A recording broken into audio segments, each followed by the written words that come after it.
and welcome to the Global DIY Network and to this, my 16th interview in the series Meet the CEOs of the leading home improvement companies from around the world. My name is John Herbert. I'm the General Secretary of EDRA, the European DIY Retail Association, and GIN, the Global Home Improvement Network.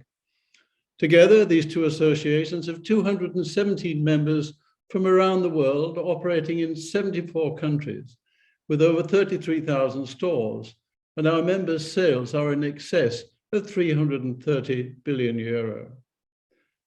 I would now like to welcome all our EDRA and GIN members from around the world, and also to our partner association, HEMA, the Home Improvement Manufacturers Association, and to all those sponsors and delegates who've already registered for our most successful Global DIY Summit to be held in Copenhagen from the 8th to the 10th of June this year. So now I'm speaking to you from Germany. I've just heard that COVID infections are over 220,000 altogether. So we're still in the pandemic, but I'm delighted now to introduce to you Guy Colleau, who is the CEO of Maxida and a veteran, if I may say so, in the DIY industry, having spent many years in larger organizations, and has done a remarkable turnaround, if I may say so, with Maxida, the #1 company in Benelux. So, ladies and gentlemen, I welcome Guy Colleau. Hello, Guy. Good morning. Good morning, John. Yeah, when I say good morning, I'm okay. Well, it's a great pleasure for you to be here. And as I say, I said good morning. Of course, we've got people coming in from Asia. It's afternoon. It's almost nighttime in New Zealand. But anyway, thank you for accepting this invitation. So let us first of all, think many people may not have heard about Maxida. Tell us a little bit about Maxida, about your company. So Maxida is a DIY retail company operating in Benelux, which means Belgium, Netherlands, and Luxembourg. We operate currently 350 stores. We are talking about 2 billion consumer sales. I think that we have, I would say, the feature to be, I would say, completely different in a kind of size. So we operate very small stores, what we call city stores, which are most of the time around 200 or 300 square meters. But we are also operated big box stores that are more than 10,000 square meters. So we are multi-format and multi-size. We operate under 3 brands. Praxis is the brand for Netherlands, and Brico and Brico Planet are the 2 brands that operate in Belgium and Luxembourg. We have part of the organization that are operating on the franchisee model, but the main part is direct operated. To give just maybe a kind of numbers there, 80% of the revenue is generated by direct operated store, and 20% is operated by franchisees stores. So that's but the 2 models are cohabiting in the company. We are talking about 7,000 people that are in the 2 countries, and we operate 2 head office. In fact, one is located in Brussels and one in Amsterdam. But Maxida itself is a Dutch company. Yeah, but you're the market leader in Benelux countries, but why have you only got such small stores? Why aren't the bigger stores? I mean, I've seen your stores and they are small, but you have one very big store that's very successful. Why haven't you got more of those? I think the part of that the reasons come from I say the history, because today all these brands are operating within Maxida, but it has not been the case from the beginning. So Praxis is today at around 25% of market share in Netherlands. Yes, is I would say the main model, the main format that is operated in Netherlands for Praxis is about store between, I would say, 3,000 and 4,000 square meters. This is the main model that we operate. But over the time, the company, to be, I would say, closest to its customers, also try to introduce in the city or in the centers of cities, and especially Amsterdam, Rotterdam, the big cities in Netherlands to introduce a smaller store to be close to the customer with a different target, with a different, I would say, raison d'être, but providing a nice service and also developing a quite interesting economic model there. And at the same time, in the suburb, as Dutch people, as many people like garden and outdoor activities, we develop mega stores where garden center take a large part. So it's a mix between garden centers and DIY store that allow the customer to, I would say, to look at, I would say, outdoor project as well. So that's the story. I think in the Belgium side, this is two stories that are there because Brico Planet, which is the brand that is operating the big boxes, was at the beginning a brand that the name because it was Bricoman. And Bricoman was taken over by a long time ago by Leroy Merlin and transformed in Leroy Merlin store. And these stores were exchanged at the time a kind of deal with the Vendex group and joined the Brico family. So that's the story. And now this store is called Brico Planet. So you could see that this is the third time now that I've changed name. But there is a strong history and culture of big box that has also been brought by Leroy Merlin at that time, and that we continue to develop and roll out. We are now operating 14 big box Planet store in Belgium. Brico was originally, I will say, the DIY brand of the GB group. Was a retail food group that developed a lot of different brands, as some other group in the world did. So you get a brand for cafeteria, brand for cars, or get for many different specialties, and creating, I would say, commercial center with all the brands. But they have stopped now more than 20 years ago. And all the brand has been sold to different other company, retail company. At that moment where Brico joined Vendex, and now everything is within Maxeda. So we are a pure DIY retail group now. But this is also three different story, three different culture that are there, which is a quite very interesting point. Yeah, about 6 years ago, people were really talking about Maxeda have got great problems and everything else. And I came to see you 2 years ago when we were just about to have our global summit in Amsterdam. And I was very, very impressed of what you'd done and how modern and how, I was very impressed altogether with your concept. So tell the viewers who are following it today, what is the USP? Why do you think how you made this turnaround and made the success you've had? I think that, I think that about the story of Maxeda itself. In 2015, in fact, the group was, I would say, not in a commercial trouble, but more in a financial trouble, because the level of the debt has become just too high to be manageable. So mezzanine debt owner that decided to push for a debt to equity swap in order to restore, I would say, a financial position for the company that allowed the company to continue to run the business. And at that moment, the two newer, I would say, big funds that are really managing the company today, Ardian in one side and Golden Tree in the other side, took the control of the company and decided to recruit a new CEO with, I would say, a level of experience of the business. This was the moment I joined. So I think that that was the starting point, just to be aware, to continue the business, to be able to invest in the business. So at that moment we get we decided about some priorities to recover and to I would say improve the overall I would say value proposition, meaning that we rethink about our format in the different countries, start to reinvest in our stores and make progress, but also invest on the back office. We moved to Sapana. We We try to, I would say, really modernize all the environment of the company and also start the digital journey. So what we see today, I would say, there is nothing very complicated in a way. We just do the business as it needs to be done. I think that there is nothing which is, I would say, about creativity of innovation, but retail is about detail, and we try to be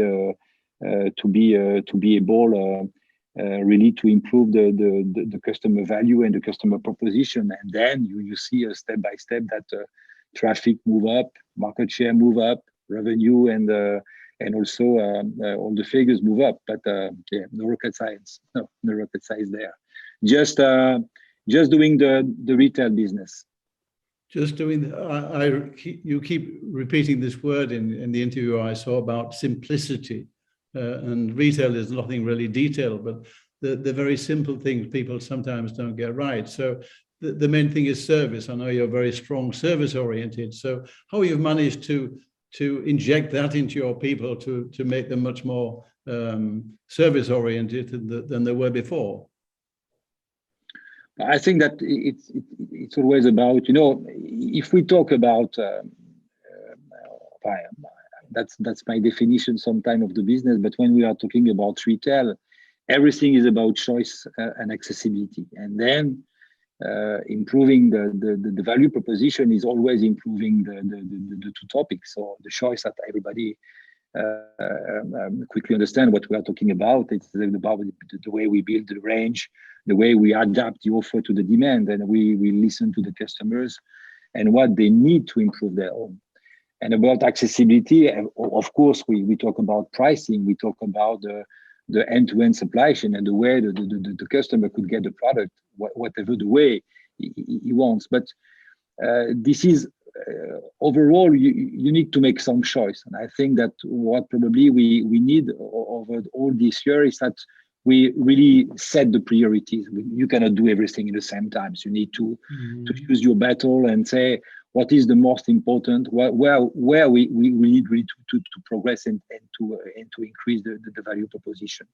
So we are, as I say, multi-format. So we have a kind of I will say natural complexity, because when we set range for a store of 250 square meters and you set in the same time range for 10,000, this is obviously not the same story. So, but you need to find ways to make it simple, to be able really to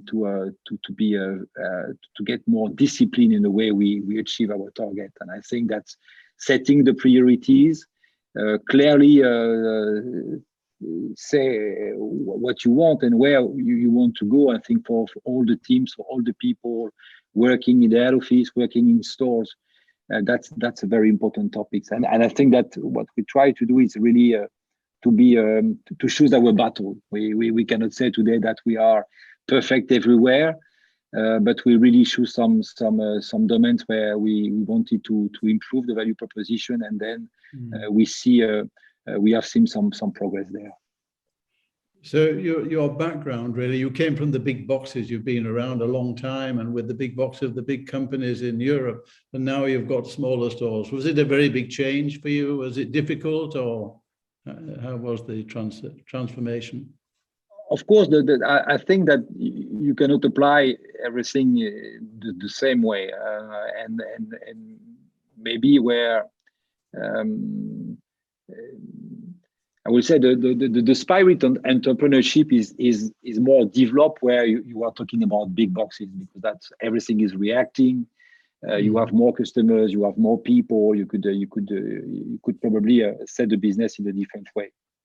When you have smaller stores, you need probably to provide a better service to the store. That's very demanding. Yeah? You need to help them really and make it works in a more maybe precise way. But I think there is some topics where you need to, obviously to adapt just the supply chain, because delivering small stores, doing smallest revenue is not exactly the same exercise that are when you are delivering big boxes that are able to get some big quantities in a more easy way. So we, as an example, we strongly developed the cross-docking operation. to make more, to get more flexibility, and to be able to better organize all the work in the smaller stores. Direct delivery was from far too much difficult to organize. So that's an example that what we have developed really to allow the people to be able to more focus on the customer side. Mm-hmm. And be less busy with, I would say, the complexity of the rest. So simplification is the way to free times. And again, with 3 times, you could invest more time to the customers for sure. Mm-hmm. Okay, to all those people who are following this interview now, if you want to ask a question, you use the chat button there, and Oliver will pass it to me, and we'll ask Guy the question.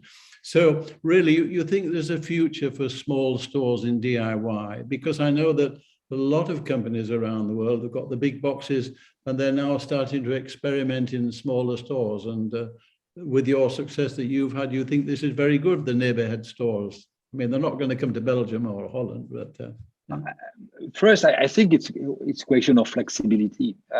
Each catchment area has its own, I would say, features, and sometimes density of population don't just allow to open a big box. So the flexibility of the format is also a way to be sure that you could be located close to the customers, and if the customer base is I would say it's less numerous, that's a smaller store could be interesting. And when you see today the density within the big cities, and also the cost of the square meter, you know, the city blocks are quite interesting, because this is what is available. You cannot open big stores. So I think that having several format is also a way to really enforce a multi-channel approach. There was a time where, when we are talking about choice was completely limited to the size of the store, and then just talking about the battle of the choice, big box won the battle. It's just bigger. That's a point. And then they were able to start, not just to talk about a product, but also to talk about a product or solution, which is for a smaller store more difficult. But today, with the digitalization, with the platform, the marketplace, and then the boundaries of the choice are, I would say, more unclear in a way, which means that there is no big issue to operate a 250 square meter store, but allow the customer to have access to much more. Mm-hmm. So then it's in a way that's also the output of that revolution of the digital, of the platform and the marketplace, that give finally a new role to smaller stores. And we see across the last 2 years, with the pandemic, with everything that happened, that yes, the smaller store, yes, that they were working very well. Mm-hmm. They were a strong answer for the customer needs and the overall customer buying condition. So really, if you give the customers the digital opportunity to order other things, you have a small store, but they can supply everything, because people go at home and I think that you deliver it. Yeah, absolutely. That's also the more omni-channel approach, where you have now the capabilities. We have launched. It's now, I think it's more than 3 years ago, our e-fulfillment capabilities. So while we are more than 40,000 SKUs in stock that we could deliver everywhere in the Benelux. So that's a new deal in a way. So you need a physical contact, because there is some product that the customer need to get immediately. I think that's a real choice, and we see that there is when it's about maintenance and repair, the people need to have it very soon. So even we are delivery with, I would say, a very low delay, it's not the same experience, but you could get more. And that's also a nice topic. Yeah, I'm sure if I'd have asked you in 2019, what are you doing on online sales, you would have said, like many other people, well, we're doing a little bit, we're just starting. But of course, nearly every company now in the world is really online. So you also have an online business. How is your online business doing? Very well. And believe me, when you're because we didn't talk about we said the consequence of the pandemic, but it has been very different in two countries, because in Belgium we were closed 1 month between the 15th March of 2020 until the 15th of April, so only 1 month, and then we get the, I would say, essential position thanks to what has been done by Edra in that topic to help. And okay, that's I would say a very limited impact. But we saw at that moment that we were allowed to do to home delivery, and in Belgium we were not very strong, and that's in a way opened our eyes to accelerate. Even the Belgium situation was, I would say, the journey that we decided to achieve in Belgium was quite different, because we were operated before one website by brands, and we decided to move to only one website in order to capitalize on the traffic. So in that way, the pandemics come too early for us, but we see what kind of dependence you could have when your store are closed to the digital. Mm-hmm. I said in Netherlands it has been very different. First, because the Dutch government managed, I would say, the pandemic in a different way, and our store were closed during a long period. We were closed from the end the 15th of December 2020 until end of April 2021, which means 4 months and a half closure. And again, this winter, between the 19th of December until the 15th of January, we were again closed. And during that period, only click and collect was allowed, and store home delivery, of course, and home delivery. But click and collect was also the dependence to click and collect. But as we were prepared with the Belgium experience, we were absolutely ready to answer. And I was very surprised the way we did it, in fact, because during the closure time, we really did a huge revenue coming from the click and collect. So it was not the same revenue as when the store has opened, of course, but it was between 60, 50 and 70% every day. So it was very astonishing that we could be so high at that moment. But we were really prepared, and then this is also motivation to continue to invest on all the capabilities that you need to develop at that moment.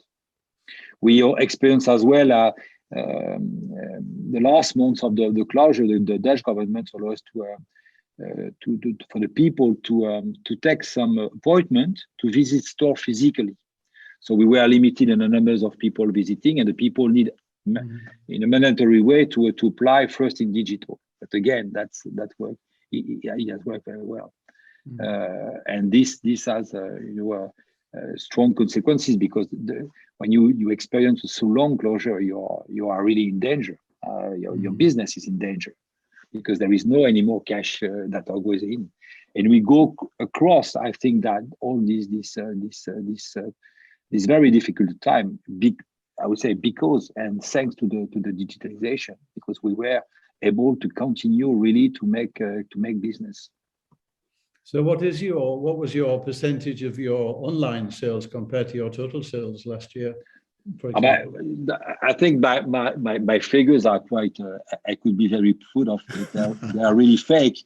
In a way, when your store are closed, 100% of your store revenue is digital. So I think it's complicated, but I think that we are looking at the underlying numbers. Along the pandemic, that this percentage has doubled, and the ambition that we have now, that we are starting a new plan, is to be around 12% at the end of the plan. 12%. That's very good. That's where we expect to be, and what we are building up at the moment, working on of course, on all the features that we could develop there. It's about, of course, the developing our own site, but also looking at what could be done on the marketplace direction, because this is also a way to improve the choice and the answer that we could give to the customers. So just coming back to the pandemic again, what's the situation today in Belgium and Holland and Luxembourg?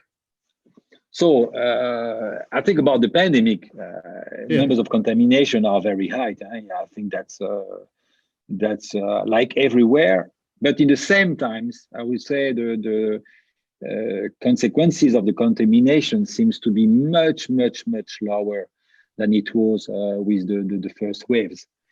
We see that the numbers of people in emergency in hospital are decreasing, and then we have been able to reopen our stores from the 15th of January during 2 weeks until we needed to close at 5 p.m., which is very early. But now we could operate in a normal way. Our store are open in Netherlands until 21. So that I would say the situation is in fact progressively going better in both countries. Even the numbers of contamination is quite very high and much higher than it was. But the level of vaccination is also very high. So I think that we are, let's say that the worst is behind, and that this new year, because we are in fact this week on the first week of the new exercise. Our exercise is starting beginning of February. We hope that this will be a year without any closures or trouble, and that this COVID story will be finished soon. We hope so, at least. Yeah, Guy, it's amazing because the infection rates have never been as high, and yet the optimism for the future has never been as good. I mean, Denmark is open, where we're going to have our global summit in Copenhagen. Everything is open now, everything. And the people you speak to in Germany, there's a lot of optimism about it. So, which is very, very good. And the response to our summit, for example, has been unbelievably good, that people just think by the time it comes to June, the worst will be over, which of course, we're all hoping so. And it's a good sign. But anyway, we've got a question now from Jim English, who was the author of this breakthrough retailing book. Jim English is a very well-known executive senior vice president for the Home Depot, and he sent us a question. How do you distinguish price policies between big and small farmers? And what is the small store price position vis-a-vis the big store competitors, especially in the Netherlands? I think if we look at Maxeda, we have the same pricing policy for all the store, whatever the format. So we don't make any difference, and which is the only way, in the way that all our products are on the website. So we cannot say or explain to the customer that could be, I would say, a difference. What is very different, because we see that in fact, even the pricing is the same. The margin rate of the different formats are quite different, because what we sell in these stores are quite different. So we say, of course, we are selling much more, building materials in big boxes that where we don't sell anything of this kind of product on our city stores, where hardware and I would say small product for repair and maintenance are more popular, and where most of the time margin rates are better. So that's the mix of the sales create a difference on the economic model, but the pricing position is the same, because this is the one we have on the website. Yeah, and being in smaller stores, you don't really look at price like the big boxes do. I mean, they may have different prices, they may have a different range. But I mean, if it's a Bosch power tool, what do you do there? It's a Bosch power tool. They're selling the same product. Do you make the same price? Of course, we need to compete. That there is no, and then we have a pricing policy where we follow every week what is the pricing position. So of course we have a specific focus on the, I would say, competitors that are operating the same kind of business as we are operating, but we are also looking at the big box, and we're also looking at, I would say, at online players. And then maybe what we don't apply is we are not operating, I would say, an everyday low price, I would say, policy, in the way that we need to create traffic. And then promotion is also the way to create traffic for the smaller stores, where a bigger store could be more a destination by themselves regarding the choice we say the solution that they offer to the customers, which is kind of big difference. But we are competitive in price. That's really, when we are in promotion, we compete. So you must do it, yeah. That's we say we need to. That's what it is. So it's not we say possible every day, every time, but we try, and we see that even in this kind of families, that power tools, we continue to grow, which is good news. Which is good, yeah. So you must be doing something right to get that. Yeah, but there is also, your pricing policy is also mixed about what you do between I would say the national brands and own brands, or also sometimes that were exclusive brands where you are the only one to sell. So that the mixed, there is a lot of way of we say looking at the range and building up the range to be sure that you will be competitive on the market and you will get some good deal for the customers. Yeah, everything is transparent today. The customers have direct access to all the information you want. What about Google Shopping? What about all then you cannot be I would say out of the market. To be honest, this was not the situation 5 years ago, and along the 5 last year, we are investing price to get that position now to be on the market. Just maybe to add that in the Belgian market, the situation is a little different in a way that we are operating the big box model and at the same time the middle box model. So I would say that we are in the two sides of the map. So that's not exactly the same issue there. But even there, we compete with entrepreneurs, where most of the stars are franchise operated. That they are, so we need to be competitive anyway. That's what I would say we try to build up every day. That's when we are talking about this business and retail business is about choice and accessibility, and the first accessibility is the price. This is the first topic on accessibility, the pricing position. Yeah, of course. That's what it is. Okay. We have not real choice there. Yeah, the other thing rings lots of bells in my ears. And we mentioned Jim English, and I think this question could have also, what you statement could have come from Jim English as well, because I'm sure it'll ring bells in the ears of many people from around the world who are looking at online and things. You said in your interview, in the CEO's interview, that we see some companies now are really moving into digital retailing and putting all their resources into it. But at the same time, they are investing in a very unprofitable business while losing market share in a profitable one. So I think it's the balance of what you're investing in. You have to go to online. But again, I think many companies around the world have maybe invested too much in that and neglected their operational side of it, the physical side. This is what you were very strong about. Yeah.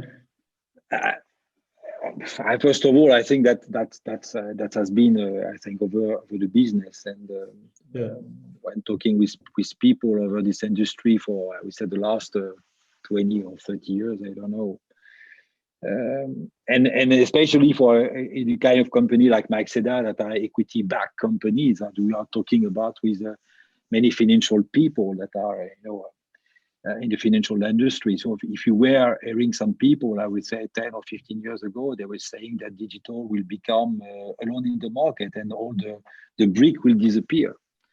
I was never believing that. Maybe for I would say maybe two reasons. The first one is that we are making a very complex business. You don't know a lot of business when we are talking about, in a store about 40 or 50,000 SKUs. This doesn't exist. There is a lot of retail industry when we look at the numbers of SKUs, even within the IKEA store, which is a very big store, but we are talking about 8,000, 9,000 SKUs max. Just to say that our range are so complex that most of the time our customers don't know even the name. So how you could find on digital something you don't know what it is? You don't know even the name of what it is.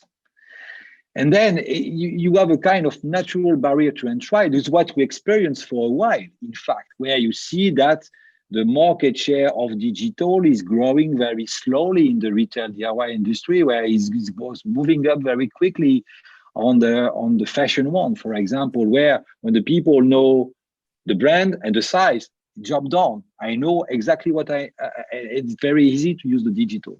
But in our business, there is strong barrier to entry, and there is no yet solution there. And the second one is that when you look at the digitalization of e-commerce, most of the time the people just buying one product. Mm-hmm. They just buy one product. Yeah. And mm-hmm. we are selling projects. Mm-hmm. If you want just to install laminate in your bedroom, you need at least 10 different kind of product to make it happen. Mm-hmm. So I think that stores are very useful. And then I was believing for a long time that the omni-channel or the multi-channel strategy will be the only one that could win on the long term. Meaning that we need to continue to invest on the customer experience in your stores. You need to invest in your store to make it better, to make it stronger, to make it nicer for the customers, and invest in digital both, but not put all the money there, because you need the brick and the click, not just the click. That's my belief for a long time. So I try just to be balanced in my investments and the way I'm looking at priorities, and not say, okay. And maybe third thing that I have in mind all the time when I'm opening a store in a good location, I know that I'm investing there for 10 years, 20 years, 30 years, 40 years, 50 years. Mm-hmm.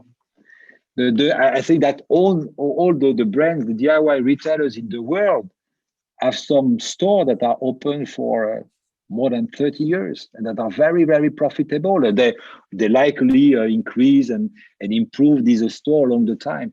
But just to say that the investment you did at that time, it's an investment that will pay during a lot of years. In digital, I will say that everything is old after 2 or 3 years. Everything is need to go to the bin, and you need to get the new version, the new tool, the new features, the new technology, and you don't have enough time to just amortize that what you are doing. So you need, you need to go. Of course, I'm not saying the opposite, but you need also to have in mind that you are never late, because if you do it in 2 years, you will get the new one, and you will be, completely where you want to be. That's the pace is completely different. So the way you invest is also completely different. It's not the same journey, and both are necessary to make it happen in the right way. Mm-hmm. Okay, I'm sure if we'd been in the Palladium on the Global Summit, you would have a lot of applause for what you've just said. We've got a question again, just going from Rainer Sternad from DIY International. Could you please explain a bit more your physical concept of praxis you started last year? Oh, physical and digital. Yeah, sorry. Yeah, the digital store. Yes, yeah. I think that as many DIY retailers, because we also that this is a point of discussion that we try. How we could introduce more digital within the store, within the customer experience. But of course, when you refit or you make some evolution of the format, most the evolution is about the range, the merchandising, the layout, the way we try to make it easier for the customer and make more, I would say, more efficient overall. And last year we refit 5 Praxis store where we try to introduce some and one Brico, where we try to introduce more digital. So what it means, of course, there is a lot of different possibilities. So we try to learn and test, because we know that everything is about learning. We try something that the customer I say don't like because he's not using it, and sometimes it works. So I think that digitalization, it's very complete. I say difficult to really predict what the customer would like or not.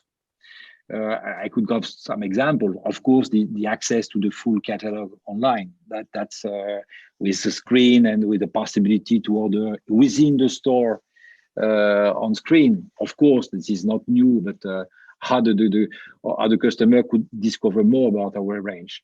We introduce also a set of configurators where the customers gives more help, and I would say make it easier to order, make on measure, or a specific product. We did for inside doors. We did it for blinds. We did for curtains, for wood and glass cutting, to make it easier as well, but also to be able to order make on measure products that are not obviously available in stores. And the third test that we launch as well is to say, let's use the digital when within the store it doesn't seem smart to invest within a specific category on stock. So let's have something where all the products are presented. Then the customers has really, I would say, look and feel approach. He could touch, he could look at, he could, have it in real. It's a real product, only exposition. And then all I would say the supply chain is done with a screen where you order and you could be delivered from the product you see on the store directly to your home. So that's the different way to try to mix, I would say, the physical and the digital experience, and to see where the customers could be interested in. That's a journey. That's a journey. Right now we see that sometimes it works, sometimes it doesn't work, but I think at a learning curve from a company, this is important to try and to test. Okay, let me just put a question to you.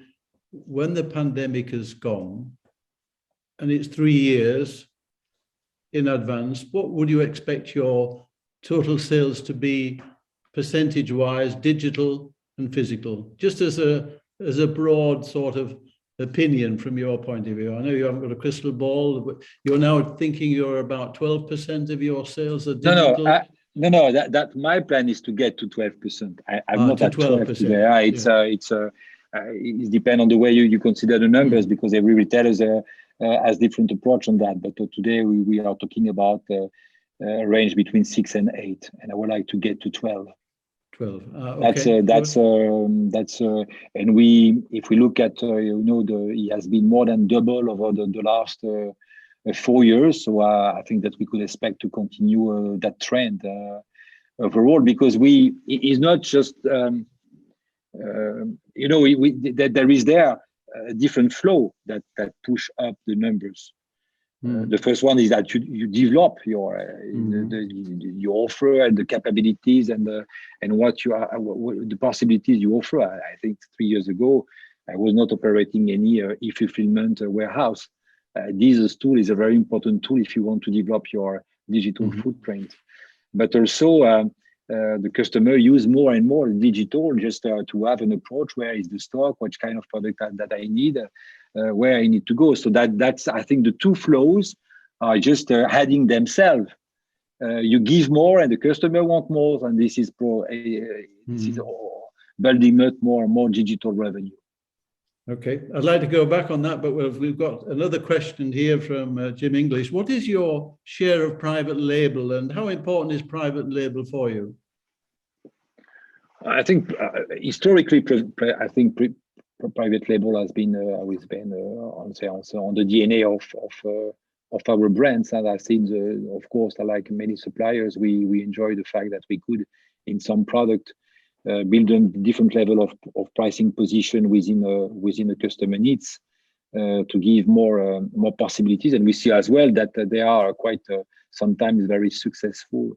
So today we are talking about let's say close to 30% of our revenue, which is quite, I think, something that is what we saw, I think, on the business overall. I don't think that we have a specific different situation there, and we try to develop this brand with a different kind of supply chain source. I think this is now really on the hardware of the DIY retail, and there is a lot of, I would say, categories where own brand are really getting a very, very high, because we are talking about average, but there is some categories where we are talking about more than 50 or 60% of the share of the revenue, where this is very strong. Yeah. Well, this also give you some more autonomy also on pricing. That's where you could also be more competitive and at the same time have a good pricing position. That has been a very good tool. Mm-hmm. This is a very good tool. Mm-hmm. Okay, I could talk to you for ages. I mean, we're almost up, but we've got two very important questions to ask you, really. One of course, is the climate change and sustainability. I know you're very strong in that. We have a meeting tomorrow with all our members talking about reduction of carbon footprint and what we can do for this global warming. And you're playing a major part. One of your members of your team is part of the people taking part in it tomorrow. So could you just explain to people what are you doing on climate change and sustainability issues and helping the community? I think that we have set, I would say, an ambitious ESG roadmap, and we will try to achieve it. So there is I think DIY retailers could play I would say different position there. The first one, and I think that we need to have this in mind, this is for us a business. We are selling a lot of products that help our customers to save energy, to save water, to participate, I would say, the solution of the climate change. And there is a need and the responsibility for our company to extend the range of this product, to make it, I would say, accessible in price, and also to give some, I would say, to transfer some knowledge to help our customer to more understand the way they could do something. And I think it's a very important point. And this is close to our business. So in the way, there is no reason that we are not pushing there, because this is our interest in a way. The second part is obviously what we could do our level to really reduce the carbon footprint. And I think it's all about the decision. We are within 3 months we will move our HQ in Belgium to a more positive building. That's an example. You want to reduce. Stop to have we say in French a passoire thermique, but something which is where your eating bill is completely insane, and you understand that you are just polluting the planet every day. So that's long-term decision investment, and sometimes it's just decision that you take at the moment. We have decided from starting from this year that we will make an evaluation of our lease car policy for our people. Now they just could order some electric car. So I think that's just a way you decide to move up. This is about everything you could do in packaging. That's a very important topic. We are retailers, so how we look at the packaging to reduce plastic anymore. How we increase I would say our level of demand on the certification on food.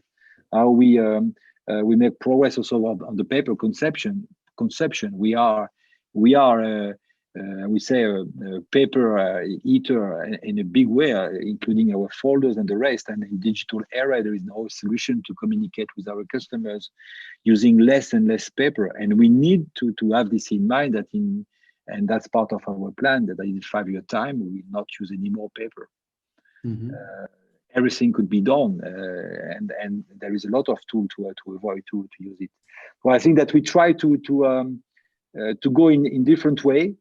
And maybe the third one, and I think it's also an accountability on the as a brand and as also as a company for our people, is to give knowledge, because there is a need of learning there.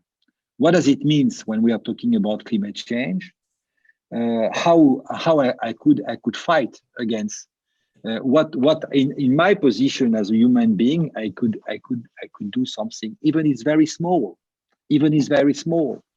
So that's I think that the accountability is also for our people, and we will develop this year an additional set of learning programs to help the people to more understand what we are talking about and how they could do something to help. Because if everybody do something small, at the end it will be bigger. The retail is a business of where it's a people's business, and we want to inspire our people, our customers. I always remember at the Home Depot, it was a religion that if anybody asked you anything, where could I find it? The person took you right there, down the aisle, everything. And I think these very simple things in retailing are neglected. What are you doing at Maxida to inspire and train your people to make such a difference compared to your competitors? I don't know if we are different than our competitors, but at least we are taking care about. We found, I think, 4 years ago, what we call the Maxida Economy, the Maxida Academy, trying to really set learning programs that could really help the people in all the position they have. First to help the customers, but also to progress themselves as a manager, as a people driving P&L or driving a business. And I think it's important to learning is key. I'm convinced, and I think I did, when I was around 50 years old, I did myself an executive MBA to continue to learn. I think that the main thing that you could do in life is learning, because if you learn, you could progress. That's a very important point. And I think that the accountability there for our people is to learn more and more. We know from the beginning that the self-confidence of our people is still as key to convince our customer for a solution or to help them. And especially when now the people could get a lot of information from websites or from the web, and then the self-confidence is built on knowledge, and that's very important point. So we have strong program. Of course, it has been more difficult over the last 2 years because most of the, I would say, learning, program that has been said face to face or with in real life has been. But as we have a strong, I would say, e-learning catalog, we were able to continue to train our people in a nice way. But yes, there is a lot to achieve there, and I think that's really part. We try to we have a kind of motto about being active, open, active, and positive. This is the what we say within the company. We are talking about what we want to be in the action. Even there is some issue there, we need to find solution, be in the action, not just to be concerned, but be actors of what we are doing, all the time positive, because there is always a solution to find. And that's a very important to look, I would say, positively about the future, and very open, because the world is changing. As when we were talking about digital, we see how our business overall has changed. So open up is really to assess all the time what is coming in, and even sometimes change your mind. I say that in the past that sometimes everything is about the moment. You could have a deep dive on a topic at the moment and say, no, this is not for me. And maybe at that time it's true, but you need to reassess 1 year later and 1 year later and 1 year later if it's always the same situation, or maybe you need to change your mind and say, now this is the right moment to start. Everything is a question of location and moment, and that's openness and flexibility that you need to have all the time. And when you see what's happened along the last 2 years, we needed to be flexible because we face situation we never experienced before. Mhm. So you cannot say you cannot say all the time that you have the solution. You need to learn, try, test, say no, say yes, change your mind within the week, and adapt yourself all the time. That has been that way a very nice exercise. Very nice exercise. Okay. Well, we're coming to the end of our interview, but we have a lady who has asked a question. So we must, from Barbara, to which amount is the sustainability aspect of a product a driver for your end consumer to buy a certain product? So again, to which amount is the sustainability aspect when a customer is looking for a product? That what is the driver for the consumer to buy a certain product? Yeah. I understand the question, but I feel there is a lot of confusion today. And I think that's overall because that's I say marketing is there, and we are talking about the bio, we are talking the done here locally. So there is a lot of confusion between. But I think that our industry is about home, home, and I think that's very clear. And home, the place we live, is a source of potential savings about energy, about water, about packaging, about many topics that are there.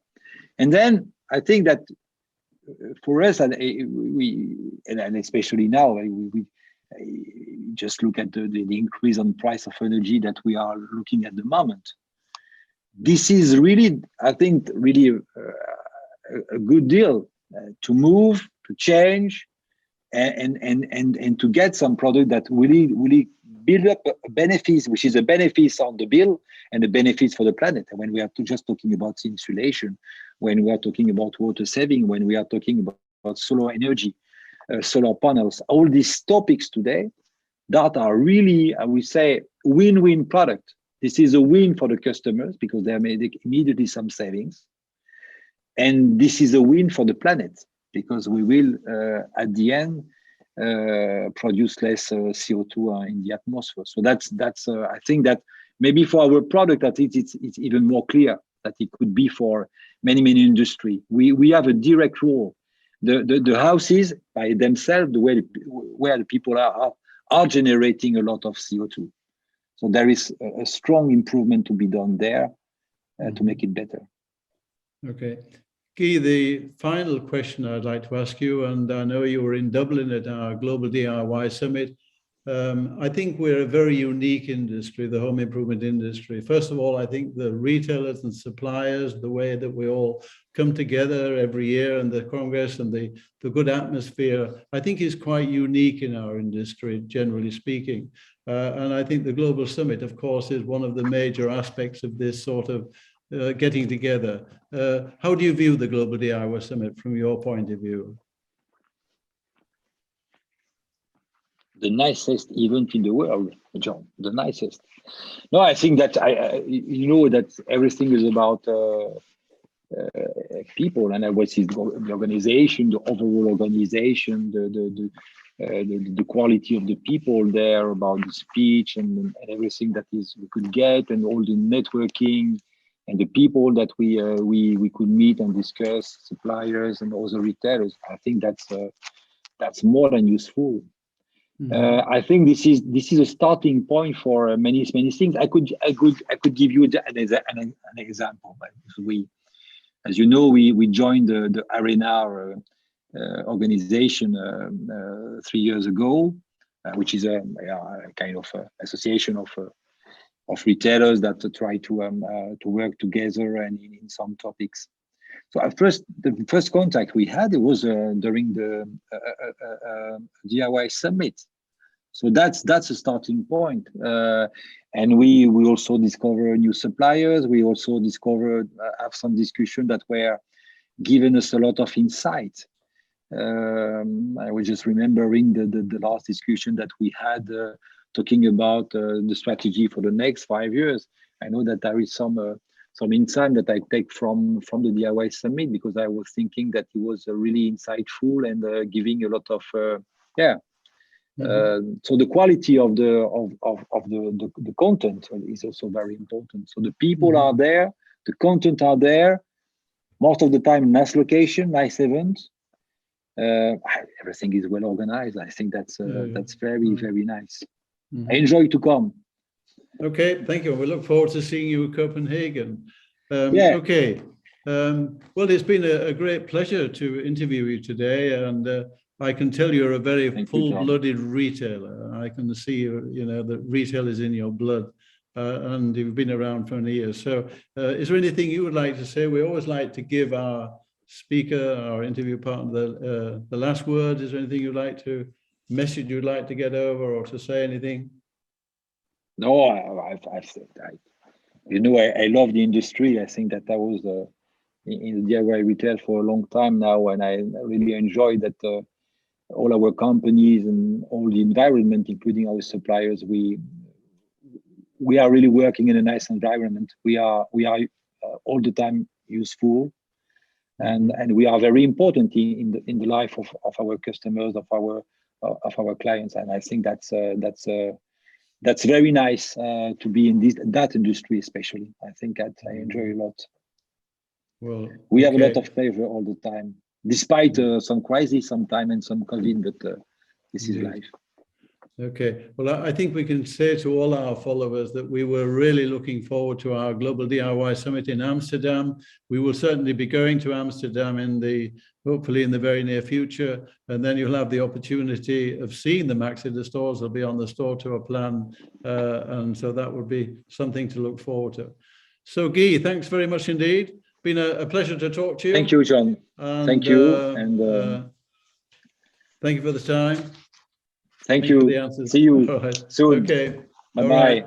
Bye-bye, Guy. Bye-bye. Bye-bye. And that is all from me from today. So thank you very much indeed. We'll be coming back with the next CEO's interview, which will be with a Japanese retailer.